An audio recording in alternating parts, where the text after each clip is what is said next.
The Galactic Conclave buzzed, a cacophony of clicks, whistles, and modulated hums. Delegates from across the galaxy gathered in the colossal chamber, ostensibly to maintain interstellar peace.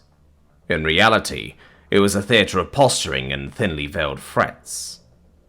Earth's ambassador, Elias Vance, stood at the podium, his youthful face a mask of wearied determination.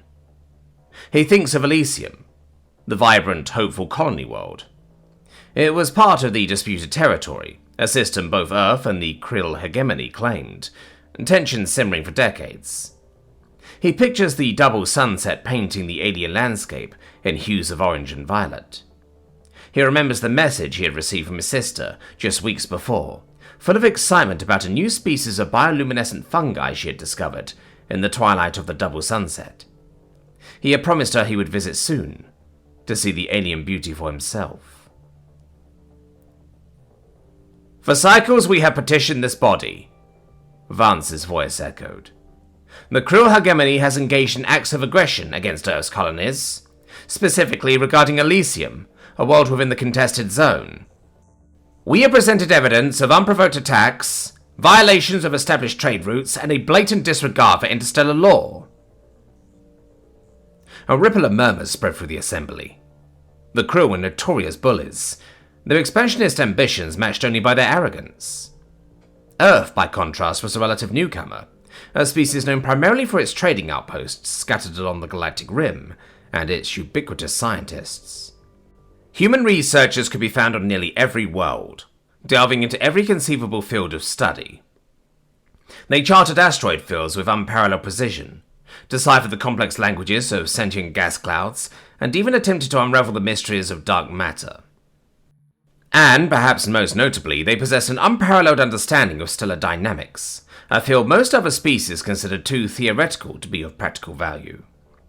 They built massive orbital observatories, meticulously cataloguing the life cycles of stars, from the fiery birth of protostars to the slow, agonizing death of red giants. The Krill representative, a hulking, chitinous being named Vorlag, shifted impatiently. "These are mere border skirmishes," Vorlag's translator boomed. "Minor disputes over resource rights. The humans exaggerate." Vance ignored him. "We understand your reluctance to intervene," he continued, addressing the conclave. "The Krill possess a formidable military, but our resolve is firm. We won't bow down to bullies, and it's well past time we stood up to them." A Nade approached Vance, whispering urgently in his ear. Vance's face paled. He excused himself, muttering about needing to consult with his government. The hall watched him leave, a mix of pity and apprehension in their alien eyes. The Krill representative smirked, confident in his species' dominance. As Vance left, he felt a cold dread settle in his stomach. He knew, with a sickening certainty, that the news was bad. Elysium was gone. The Krill had unleashed a devastating atmospheric toxin, rendering the planet uninhabitable in a matter of hours. 200 million colonists, men, women, and children, had perished. The attack was swift, brutal, and utterly without mercy. News feeds across the galaxy showed images of the poisoned skies, the silent cities, and the lifeless fields. The conclave was shocked, the silence broken only by hushed whispers. The Gornian delegate, a species known for its stoicism, visibly trembled, but fear held them in check. No one dared to openly condemn the Krill. During the 3 days that followed, Vance wrestled with his conscience. He saw the faces of the dead, heard the echoes of his sister's laughter. He knew that retaliation was necessary, but the scale of what he was contemplating weighed heavily on him. He consulted with Earth's leaders, scientists, and ethicists. The decision was agonizing, but ultimately it was made. Humanity would respond. 3 days later, Vance returned. The weariness was gone, replaced by a chilling composure. He stepped onto the podium, his gaze sweeping across the conclave. "I came before you begging for assistance," Vance began, his voice resonating with a quiet sorrow. I pleaded for your intervention. Not because we lacked the means to defend ourselves, but because we did not want to resort to what I am about to describe. You left us no choice. He activated a holographic display, showing a star system bathed in the crimson light of a red dwarf. This is Xantus Prime, one of the Krill's core colonies. It is home to over 3 billion Krill citizens. He paused, letting the image sink in. We have deployed a weapon. Not a bomb, not a missile. Something far more insidious. We call it the Stellar Accelerator. The display zoomed in on the star. It is a device injected into the star, which manipulates its life cycle. We have the technology to nudge a star along its natural path, a technology born from decades of meticulous observation and theoretical modeling. In approximately 150 Earth years, Xantus Prime will become uninhabitable. Some 60 years after that, its sun will expand and engulf the planet. Stunned silence. Then Vorlak exploded.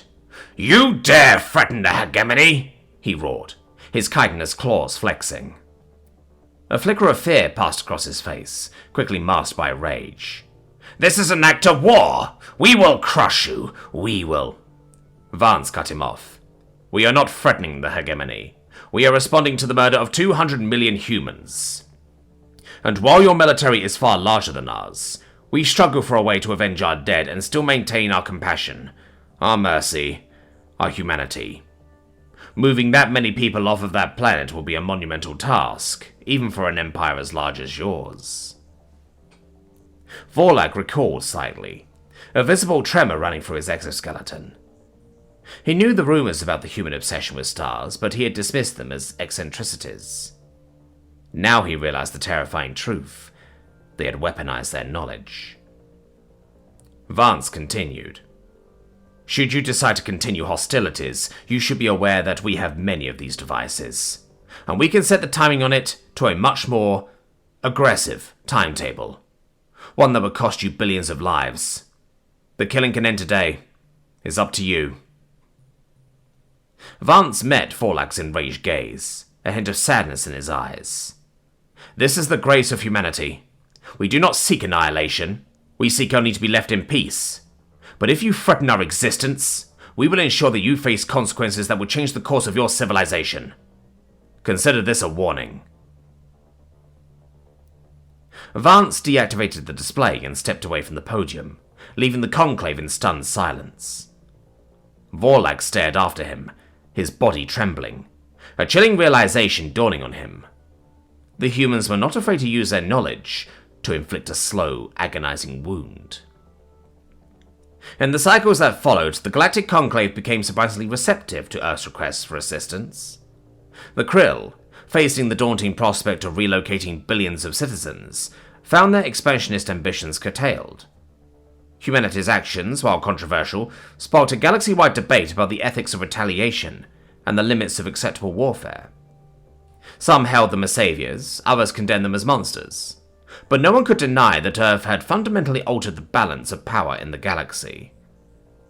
And Elias Vance, haunted by the memory of Elysium and the weight of his decisions, knew that the grace of humanity came at a heavy price. He wondered if the bioluminescent fungi still glowed in the poisoned twilight of Elysium, a silent testimony to a beauty lost, a beauty that had bloomed in a contested world.